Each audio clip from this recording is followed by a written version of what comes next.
Google, Microsoft, Adobe, Pepsi, Nokia, even के Twitter के CEO भी जो हैं वो इंडियन आ गए हैं। अब आईएमएफ की डिप्टी मैनेजिंग डायरेक्टर की पोजीशन पे भी एक इंडियन इकोनॉमिस्ट आ गई है। क्या वजह है, हर जगह इंडिया इंडिया इंडिया ही क्यों हो रहा है? अच्छा सर, ये बताइएगा कि गीता गोपीनाथ जी का नाम सुनकर आपके जहन में क्या आता है? एक तो वो इंडियन है, ये नाम आता है कि इंडियन है, लेकिन मेरे हिसाब से वो काम करेंगी। वो अपने काम को जिस तरह इंडियंस अपने मुल्क में रह के काम करते हैं ना, वो वहाँ आईएमएफ में बैठ के अपने मुल्क को प्रमोट करेंगे। सर, हम देख रहे हैं कि जितनी भी बड़ी बड़ी कंपनीज़ हैं उन सब में जो है ना वो लोग इंडियंस को प्रेफर करते हैं, क्यों? एक्चुअली सबसे पहले तो हमें एक चीज़ समझ लेनी चाहिए कि इंडियन मार्केट बहुत बड़ी है। तमाम कंट्रीज़ जितनी भी हैं इन द वर्ल्ड, उसको इंडियन मार्केट से बहुत ज़्यादा सरोकार है।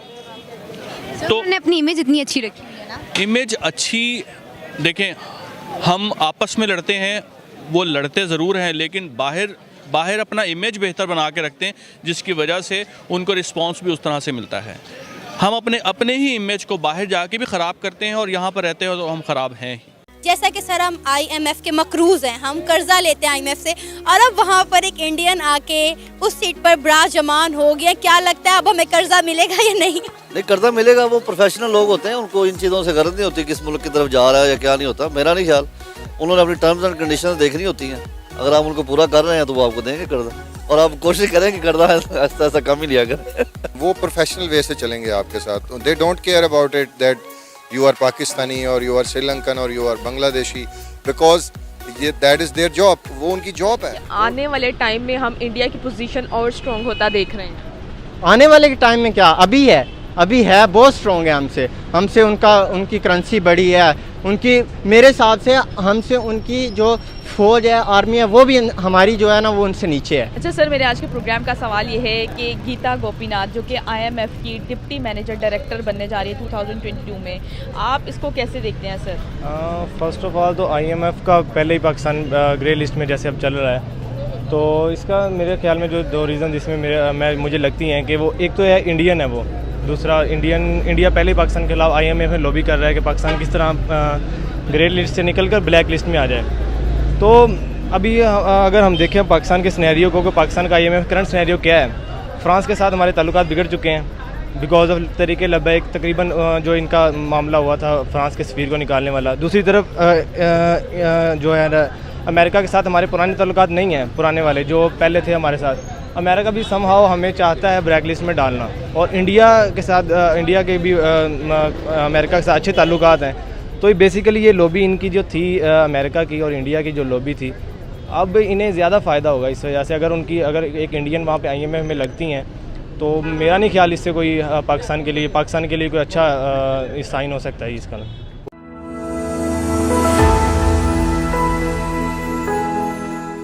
मेरा आपसे क्वेश्चन ये है, गीता गोपीनाथ को आप जानती होंगी कि इंडियन है और आईएमएफ उन्होंने 2018 में ज्वाइन किया था, ठीक है, और इस टाइम उन्हें सेलेक्ट कर लिया गया है चीफ इकोनॉमिस्ट के लिए 2022 में। तो इस चीज़ को आप कैसे देखती हैं? अगर वैसे हम देखा जाए, ठीक है, उनकी कंट्री पे प्रोग्रेस करी है तो उसकी वजह से वो वहाँ पर पहुँच गया, लेकिन अगर हम कंपैरेटिवली कंपैरिजन करें इसका तो फिर बहुत पीछे है पाकिस्तान उनके लिहाज से। तो क्यों पीछे है, क्या वजह लगती है आपको? क्योंकि हमारे पास प्रॉपर रिसोर्सेज नहीं है, और अगर रिसोर्सेज है भी तो हमें उतनी अपॉर्चुनिटीज़ नहीं प्रोवाइड की जाती। दरअसल बात यह लैक ऑफ इन्फॉर्मेशन और लैक ऑफ एजुकेशन, ये दोनों चीज़ों की वजह से हमारी कंट्री भी पीछे है। इसी वजह से फिर हम लोग को, हमारे पास मौके हैं, इतने ज़्यादा नहीं है, लेकिन जो है ना, लेकिन उनको अपॉर्चुनिटी को ग्रैब करने का हमारे पास सही तरीका नहीं है और लोगों को खास इतना पता भी नहीं है। इससे कोई फ़र्क नहीं पड़ने वाला कि वो डिप्टी डायरेक्टर या डिप्टी मैनेजर जो भी आके बैठ गई हैं वो इंडियंस हैं, लेकिन होगा वही जो आईएमएफ चाहेगी। उन्होंने भी आईएमएफ के रूल्स को फॉलो करना है।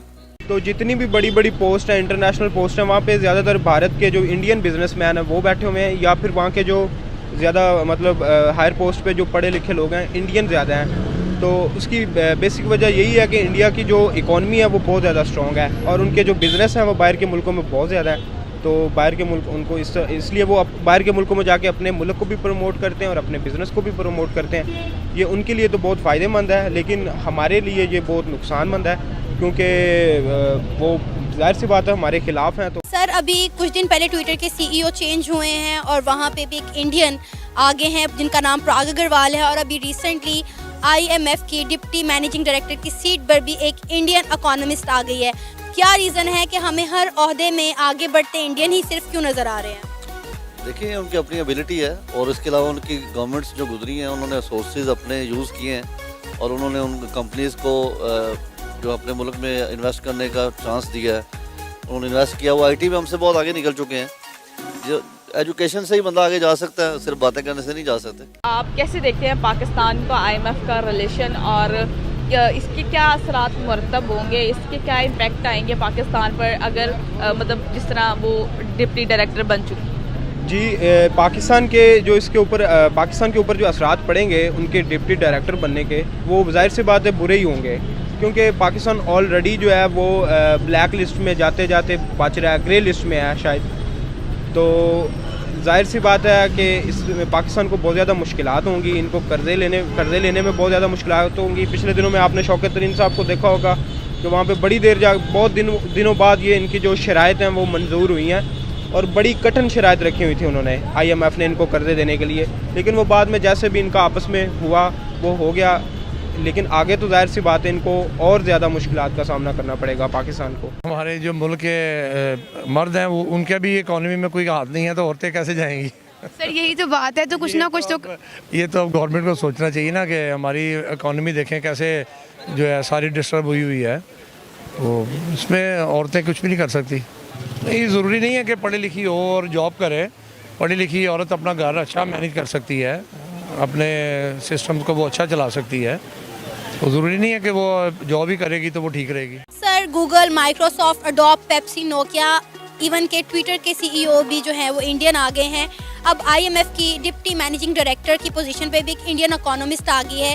کیا وجہ ہے ہر جگہ انڈیا انڈیا انڈیا ہی کیوں ہو رہا ہے؟ انڈیا میں جو ان کی فرسٹ آف آل جو ان کی نیشنل لینگویج ہے نا وہ انگلش ہے، ایک چیز. نمبر 2، وہاں پہ آئی ٹی کو جو پروموشن ہے وہ پاکستان سے 2000 ٹائمز زیادہ ہے ڈیولپ دی ہوئی. پاکستان میں ابھی تک ہمارے ہاں ٹھیک ہے آئی ٹی کو پروموٹ کر رہے ہیں، لیکن جو سب سے لیکنگ آ رہی ہے وہ یہ آ رہی ہے کہ ہمارے ہاں آئی ٹی کے اندر کسی بھی قسم کی ڈیولپمنٹ نہیں ہو رہی. کسی قسم کے ہم لوگ ایک لمٹ تک جا کر رک گئے ہیں نا. اگر ہمارے یہاں پہ آئی ٹی لیول کی ہائی لیول کی یونیورسٹیز جیسے انڈیا میں بنائی ہوئی ہیں، ان کا پروفیشن ہے 90% وہاں پہ لوگ جو ان سے ہیں وہ آئی ٹی کے اندر ہیں. اور یہی وجہ ہے کہ وہاں جتنے بھی اس وقت آپ بڑی کمپنیز میں دیکھ رہے ہیں تو ریکال ان کے جو سکلز ہیں وہ 100 times better than Pakistani peoples ہیں. صرف اور صرف تعلیم، اور وہ ہمارے سے کسی معاملے میں بھی آگے نہیں ہے، صرف تعلیم کے شعبے میں وہ ہم سے آگے ہیں. اور یہی وجہ ہے کہ اچھی پوسٹ، سب بڑی بڑی جابس جو بھی انہی کو ملتی ہیں. میں فارن میں رہتا ہوں، اور میں گلف کنٹری میں رہتا ہوں، میں جاب ادھر کرتا ہوں. دور نہ جائے، ہماری کمپنی میں بھی یہی ہے کہ جتنے بڑی بڑی پوسٹ ہیں انہی کی ہیں، اور صرف اور صرف تعلیم. ہم لوگوں میں تعلیم میں کمی ہے، دیٹس وائی، اور کوئی وجہ نہیں. ہمیشہ ہم نے ہر چیز میں انڈیا کو اپنے سے آگے جاتے ہوئے دیکھا ہے. ہمسائے ملک ہونے کے ناطے ہم ان کی تعریف تو کر دیتے ہیں، لیکن ہم انڈیا سے کچھ سیکھتے نہیں ہیں. ہم آج بھی وہیں پہ وہیں کھڑے ہیں، اور انڈیا کہاں سے کہاں آگے نکل گیا ہے. کیا ریزن ہے اس کی؟ دیکھیں یہ تو کلیکٹیو ایفرٹ ہے گورنمنٹ کی اور نیشن کی مل کے. اگر وہاں بھی ابھی بہت سارے پرابلمز ہیں، ایسی بات نہیں ہے کہ، لیکن کئی سیکٹرز میں ہم سے بہت آگے ہیں. انڈسٹری میں ہم سے آگے ہیں، آئی ٹی میں ہم سے آگے ہیں. تو ظاہر ہے انہوں نے اپنی یہ میڈیکل میں ہم سے آگے ہیں. ہم بہت سارے مٹیریلز، را مٹیریلز جو ہیں ان سے امپورٹ کرتے ہیں، اور اپنی میڈیسن بنانے کے لیے ان سے امپورٹ کرتے ہیں. میڈیکل کے فیلڈ میں آگے ہیں، کافی آئی ٹی میں آگے. تو اب دیکھنا یہ پڑے گا کہ ہم لیک تو بیسیکلی ہم ایجوکیشن میں کر رہے ہیں، ریسرچ میں کر رہے ہیں. ہمارے یہاں ریسرچ نہیں ہے. ریسرچ کی جو ہے وہ اپرچونیٹیز لوگوں کو ملنی چاہیے. ٹیلنٹ موجود ہوتا ہے ہر ملک میں، ہمارے ملک میں بھی ہے. اس کو ایک بڑے پیمانے پہ دیکھنا چاہیے، اور بڑے پیمانے پہ ایفرٹ ہونی چاہیے، تاکہ ملک کے جو ٹیلنٹڈ لوگ ہیں ان کو سورسز ملیں، ایجوکیشن کا سٹینڈرڈ ہائی ہو، اور اس کے بعد ہمارے پاس ایسا ٹیلنٹ اوپر آئے جو کہ دنیا میں ہم لیڈ کر سکیں. ادروائز تو ہم یہ دال روٹی کے چکر میں ہی رہیں گے میرا خیال ہے.